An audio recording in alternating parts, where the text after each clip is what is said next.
কাছলগাঁৱত NHM কৰ্মচাৰী তিনিদিনীয়া অৱস্থান ধৰ্মঘট আৰু কৰ্মবিৰতি পালন। সমগ্ৰ ৰাজ্যত NHM কৰ্মচাৰী তিনিদিনীয়া অৱস্থান ধৰ্মঘট আৰু কৰ্মবিৰতি। ৰাজ্যৰ লগতে চিৰাং জিলাৰ 400 শতাধিক NHM কৰ্মচাৰীয়ে হাতে হাতে প্লে কাৰ্ড লৈ নিজৰ প্ৰাপ্যৰ দাবীত জিলা সদৰ কাছলগাঁৱত অৱস্থান ধৰ্মঘট পালন কৰে। সমকামৰ সমদৰমহা কৰ্মচাৰীসকলৰ স্বাস্থ্য বিভাগত খালী হৈ থকা পদত পোনপটীয়া নিযুক্তিৰ ব্যৱস্থা।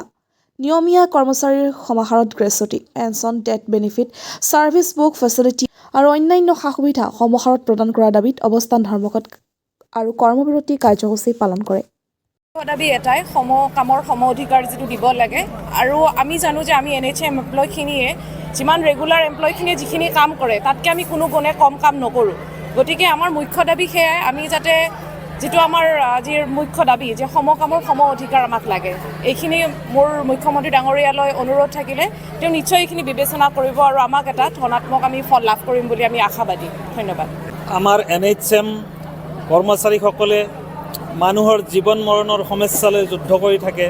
গতিকে আমাক চৰকাৰে সমকামৰ সম দৰমহা দি আমাক উৎসাহিত কৰাৰ কাৰণে মই আহ্বান জনাইছোঁ। আমি এতিয়া আমাৰ সপোনৰ পথ আজি স্তব্ধ হৈ গৈছে। আমাৰ সপোনৰ পথ স্তব্ধ কৰি দিছে। আমি যি আশা কৰি আছিলোঁ, আজি প্ৰায় 2 দশক ধৰি কাম কৰি ভাবিছিলোঁ যে আমাৰ নিয়মীয়াকৰণ হ'ব, স্কেল পে পাম, 7th পে কমিশ্যন পাম, এইবিলাক আশাতে বন্দী হৈ থাকিল। কিন্তু কোনো কামৰ ফলপ্ৰসূ আমি একো দেখা নাপালোঁ।